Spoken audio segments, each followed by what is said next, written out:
didn't really brush on it last episode, but Curtis is really irritating me. I feel like he does these speeches way too much, especially at the end of the last episode. Oh, nobody's safe. We all know that, you waste man. Just go to bed, sleep, and call it a damn day. Hey guys, it's Murad Murali. Hopefully you guys are doing well today. If you haven't already, please do subscribe to my channel. Click that button for daily consistent content, and follow me on my Instagram at Murad_Murali as well. So we have Yewande and Danny, who seem to be going through quite a few problems and frictions in their forthcoming relationship. However, they seem to patch things up, thankfully. Oh, this is good. This is progress. It is, isn't it? Yeah. You say so. So a new episode of Love Island has occurred, and we have a new girl, Arabella, who enters and is already causing some new friction, just like Maura did, but to a lesser extent. We finally have Anton being picked on a date, and he seems to be very chuffed and very happy, and rightly so, because he has suffered more than anybody in his villa not being able to get anybody. And finally he has this particular girl, and they seem to be getting on quite well on their date. Although the date was short-lived, it did seem like they were going on quite well. However, I do feel sorry for any girl that really, ends up with Anton, even though Anton really does have the only personality in his villa, really and truly. Everybody else isn't giving as much, apart from Yewande sometimes, or Amber sometimes, or even Michael. He also does have a wandering eye, which he has said himself that he's cheated on every single one of his relationships that he's been in, and these kind of dangerous kind of issues are always in the back of my mind when he gets with when he gets with a girl, because even Elma was saying that she is marriage material, but if she saw the interview reel that he had, I'm sure she would think otherwise.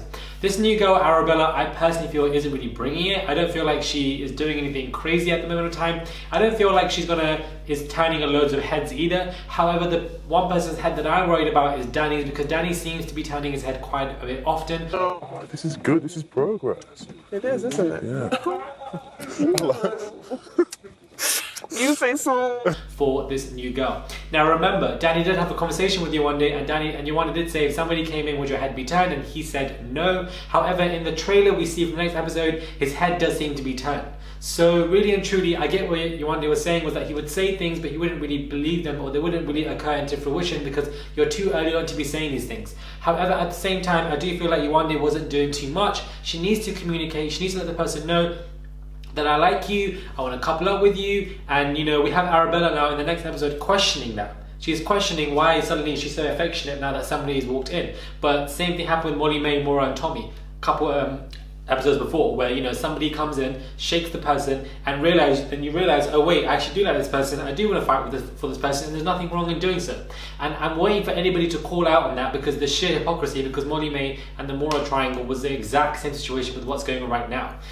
We also have just Curtis again. Like, I didn't really brush on it last episode, but Curtis is really irritating me, and I don't want him to be one of those people who go to the final, and I don't want him to win at all. I feel like he does these speeches way too much, especially at the end of the last episode. Oh, nobody's safe. We all know that, you waste man. Just go to bed, sleep, and call it a damn day. We don't need you to be giving these lectures every single minute. Oversaturation is irritating, it's annoying. Like, you don't need to be the counselor. They have counselors now. Just relax. You're doing way too much, and I personally find it quite irritating and annoying. But what I'm glad for is that this particular narrative of this episode was centered around Yewande and Danny. Good.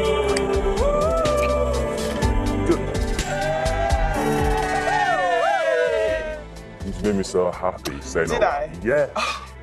Now, nobody can say that Yewande doesn't really get any airtime, because that was a bit of the conversation in the first couple of episodes. People were like, where the hell is she? She's disappeared. What's going on? She's now taking center stage, and I kind of like that, because kind of like the editing going on here, because we had too much of Lucy going on, and then Lucy being Joe ripped, and I'm glad that she's been taken to the side now, and we're really focusing on this particular story. We also have Maura now, who seems to be a catalyst in the downfall of Yewande and Danny. It's me. We have the same thing going on here. We may as well crack on. Well, I mean, Well, there's been a few suggestions to this. What are you trying to suggest? We have her playing this particular crafty little leprechaun, we'll just say, because she's Irish anyways. Well, she's getting into his ear saying, you might as well nip it in the bud, you might as well finish it off, there's nothing there, there's no affection, nothing's going on, why are you guys still together? Now, although I do understand where she's coming from, I feel like all the other girls have been very supportive, so why can't she? Because she has ulterior motives. She is the only single one there, she's not really into Tom that much, therefore she's then playing a game herself, and I feel like Danny wasn't aware of that, and she just comes out with a savage indirectness. And I feel like I do appreciate somebody who's direct like like Mora, but at the same time, she is also playing a game, and we have to remember that like they all are, or they all should be. And I feel like she is trying to get Danny from Yewande's clutches, but now that Yewande and Danny seem to be on good terms, I feel like Danny will be definitely on the lookout to see what is going on. So expect a bit of a cat fight as seen with Danny or either Arabella or Mora. One of those two, because it seems that Arabella really likes Danny and doesn't want to let him go. Arabella and Anton are getting on well. I don't understand why you are getting in the middle of something else. If you've seen these two kiss, if you've seen these two, you know, patch things up and they're better together and you're getting on with another guy, why are you purposely trying to ruin that? And I feel like that type of narrative is why Arabella is going to play a dangerous game, and if she goes against Yewande, which I feel like she definitely is, she's going to go against the majority of the girls, whether it be Anna, whether it be, you know, Amber or Amy, but Amy's obviously a bit of a sly one. So this was obviously the main story, and I'm kind of glad that it was, because to have POC centered as narrative is something that we didn't really get in the last couple of seasons, and to get this now I feel like it's quite refreshing and definitely quite liberating. Amber and Michael seem to be doing well as well, and I'm kind of glad that they are. And we also have other couples like Curtis and Amy who are still doing well, and I still see these two couples being in the final, and perhaps Tommy and Molly May if nobody budges Tommy, but I feel like if these two are solid for the next 2 weeks, something could happen. We also have to remember that we do have a lot of this show going on. We don't just have these two, you know, it's only been 2 weeks. We have literally, it's only been like, this is like the 16th episode review or so, I believe, or 15th. We're like, we have so much left to go of the show, at least more than a month.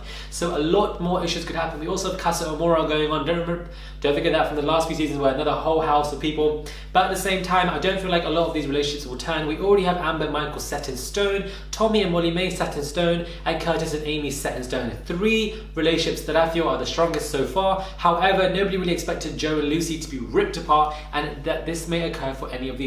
If Amber and Michael get ripped apart like those two, I'd be so vexed, because these two are the only realistic front runners of this damn show, this damn season. I've said it a plethora of times, I want to say it again. The personalities are just dead.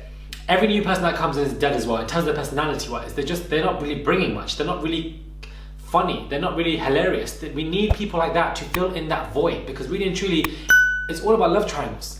So many love triangles continuously, and I find that, you know, interesting, but it's tiresome, it becomes annoying, irritating.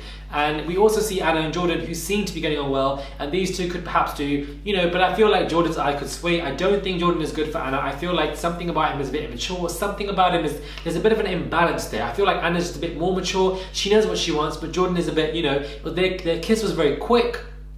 Far quicker than Tommy and Molly May, and I feel like somebody will come in and kind of sway Jordan away, and that will cause havoc for Anna. I don't think their relationship is just as strong as it should be, but I'm glad that Anna is staying and that she's in a safe position now, because she's in a couple, because I do like Anna. I feel like she's obviously a very nice girl, and I like the fact that she supports Yewande, and I'm very glad that they were all supporting her. I didn't really expect that, to see that coming, but they were all literally sitting there giving her a lesson, saying to her, act XYZ, be more affectionate, be more this, be more that. And I like the fact that Michael was letting her know, saying, no, you haven't been like this, you aren't trying, he has been trying, you haven't. If you guys lose it out, then it's your own issue. But he was letting her know, he was being direct, and he was being very simple with what he was saying, and yet it was effective, and so it got through to Yewande's ear finally.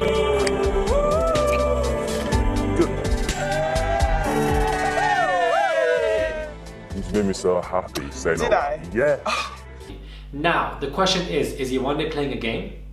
Has she realized, oh wait, I need to be with somebody, I'm going to lose out? Or is she being genuine? I personally feel like she is being genuine, and one could argue that it's a bit abrupt from the non-affectionate to now being so affectionate to an extent, but you did have at least 4 to 5 people telling her that she was wrong and informing her continuously throughout the episode, so explaining to her, saying to her, you need to be XYZ, you're not being as affectionate, he is trying, you're not trying as much, you need to open up more, this is Love Island, come on. So this kind of regurgitation by at least 3 to 4 to 5 people could finally make her see sense, and obviously that is why she did what she did. But people are going to overanalyze her situations, her mannerisms, her actions.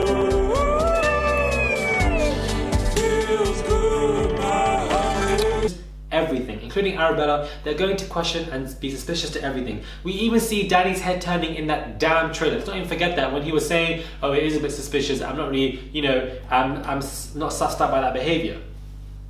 But he didn't seem to be acting suspicious when, you know, he was kissing her. He was one that launched in with his hands around her, and, you know, he hugged her, and he was one who kissed and everything. So he wasn't acting suspicious then. But suddenly to Arabella now he is. Now, this is why I feel like Danny is playing, I don't know, man.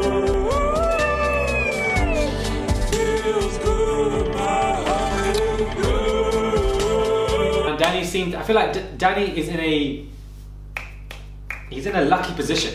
He's in a position where he could claim the narrative of, oh, this person is being, you know, not being how they should be, therefore I could go off with anybody else if I wanted to, and if he doesn't, or if he does, he won't look bad anyhow. That's what I mean by he's in a lucky position. If he doesn't go off in the one day, ends it, it's okay because it's justified. But then if he does go, if he wants to hold out on it, it's justified too. So he's in that kind of position where you can't really see him in a bad light, and I feel like that position can be very tricky for the audience in terms of seeing him if he's being quite, you know, tricky with messing with Yewande. I still don't feel like he's genuine.